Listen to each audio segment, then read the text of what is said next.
नमस्कार, ज्ञान सागर में आपका स्वागत है।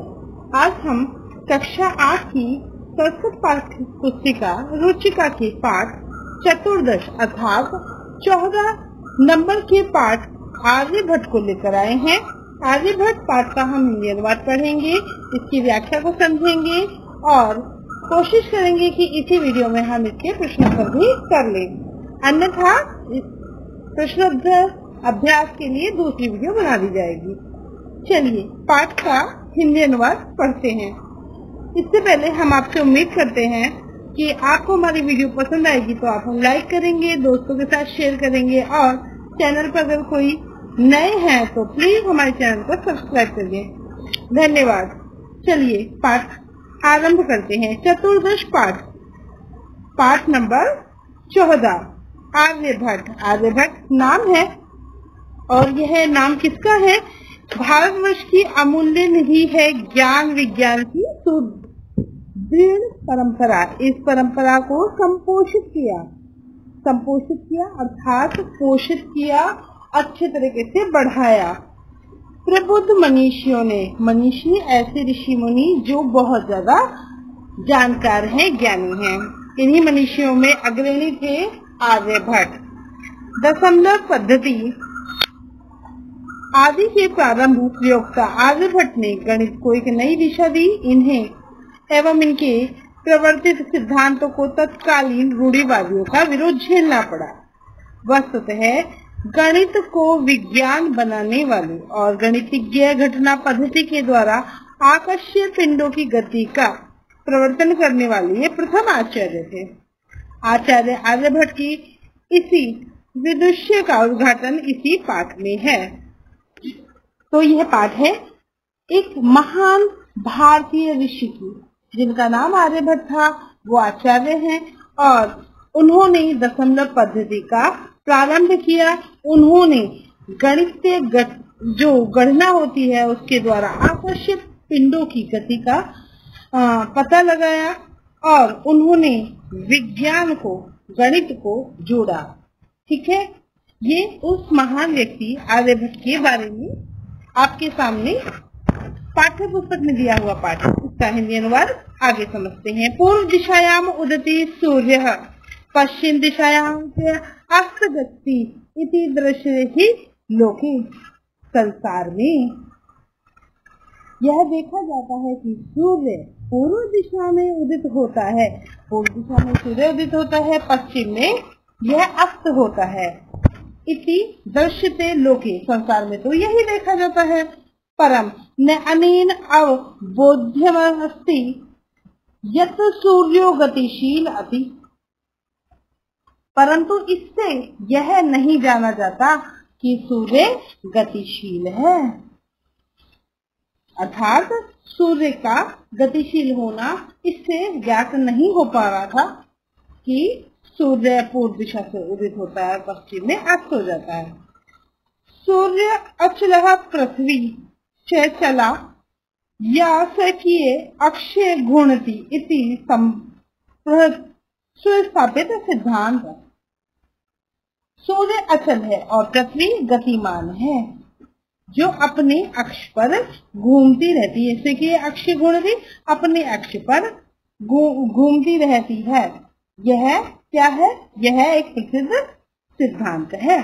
सिद्धांत अयम प्रथमे ये प्रवृत्ति से आसीत महान गणितज्ञ ज्योतिष आचार्य भट्ट। तो यह इस समय प्रसिद्ध सिद्धांत है। यह सिद्धांत पहली बार जिसके द्वारा स्थापित किया गया। कौन सा सिद्धांत? कि सूर्य तो स्थित है और पृथ्वी उसके चारों तरफ घूमती है। यह सिद्धांत पहली बार जिसने स्थापित किया वह महान गणितज्ञ और ज्योतिष को जानने वाले आर्यभट्ट हैं।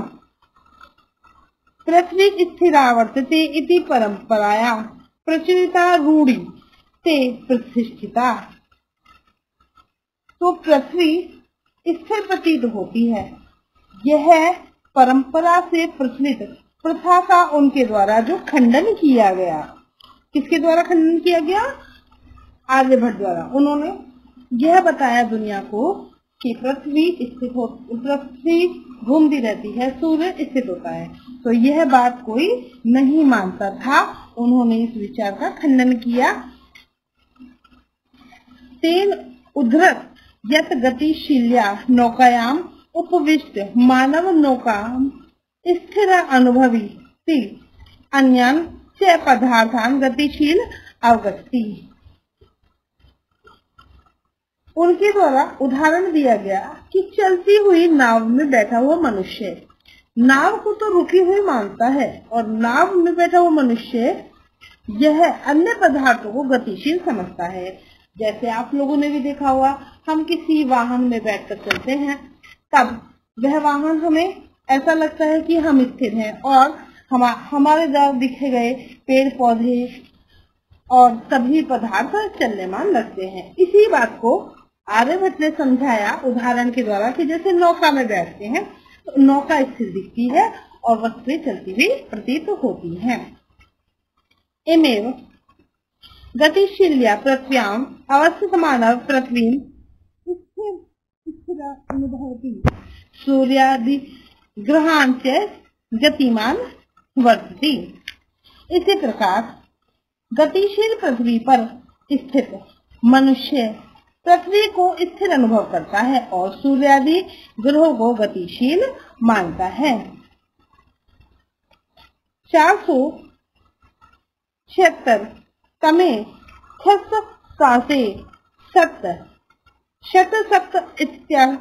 चतुर्शततमे वर्षे आर्यभट्टः जन्म प्रलभति इत्येव विचित्ते आर्यभट्टयम् इत्यस्मिन् ग्रंथे उल्लिखित है। तो 476 ईस्वी में आर्यभट्ट का जन्म लिया। उन्हीं के द्वारा रचित जो आर्यभट्ट नाम का ग्रंथ है उसमें इस बात का वर्णन है। ग्रंथो अहम तेन त्रयो विशंतिम वैसी विचरित।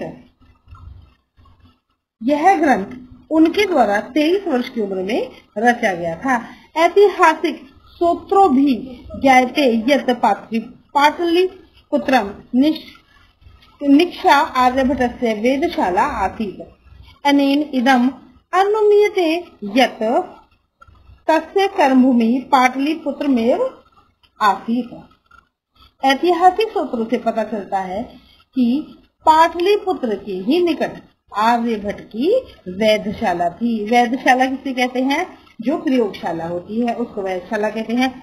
और इसमें उनके द्वारा अनुमान लगाया जाता है कि उनकी कर्मभूमि पाटलिपुत्र ही है। तो हम इस सूत्र से अनुमान लगा सकते हैं कि उनकी जो कार्यभूमि थी वो पाटलिपुत्र, यह एक जगह का नाम है वह। आर्यभट्टस्य योगदानम गणित ज्योतिषा संबंधम वर्तते यत संख्यानाम आकलन महत्वम आधाति। अर्थात आर्यभट्ट का योगदान गणित के लिए और ज्योतिष से संबंधित दोनों ही है। आर्यभट्ट का योगदान गणित और ज्योतिष संबंध से है। यहाँ संख्याओं की गणना महत्व रखती है। आर्यभट्ट फलित ज्योतिष शास्त्रेण विश्व। आर्यभट्ट का जो फलित ज्योतिष शास्त्र है उसमें विश्वास नहीं करते थे। आर्यभट्ट फलित ज्योतिष शास्त्र में विश्वास नहीं करते थे। गणितज्ञ पद्धतिया कृतम आकलन नाम तेन प्रतिपादित यत ग्रहणे राहु केतु नामनो दानवो नास्ति कारणम।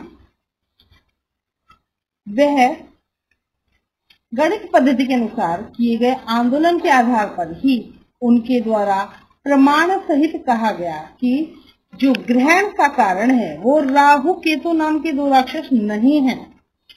ठीक है। यत्र तु सूर्य चंद्र पृथ्व्या इति त्रीणि एवं कारणे। वह तो सूर्य चंद्रमा और पृथ्वी तीनों के कारण होता है। हम जानते हैं कि सूर्य चंद्रमा और पृथ्वी के कारण ही चंद्र ग्रहण और सूर्य ग्रहण हुआ करता है। सूर्य परिति भ्रमता पृथ्व्या चंद्रस्य परिक्रमा पथेन संयोगाद ग्रहण भवति। हम जानते ही हैं, इसमें भी लिखा है कि वहां तो सूर्य के चारों ओर घूमती हुई पृथ्वी जब चंद्रमा की परिक्रमा के रास्ते के आने से संयोग से ग्रहण हो जाता है। जब सूर्य और पृथ्वी के बीच में चंद्रमा आ जाता है तो हमें वह ग्रहण के रूप में दिखता है।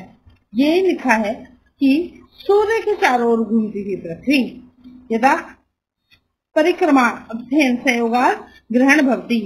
सूर्य के चारों ओर घूमती हुई पृथ्वी चंद्रमा की परिक्रमा के रास्ते में आने के संयोग से ग्रहण होता है। यदा पृथ्व्या छाया पातेन चंद्रस्य प्रकाश अवरुद्धते यदा चंद्रग्रहण भवति।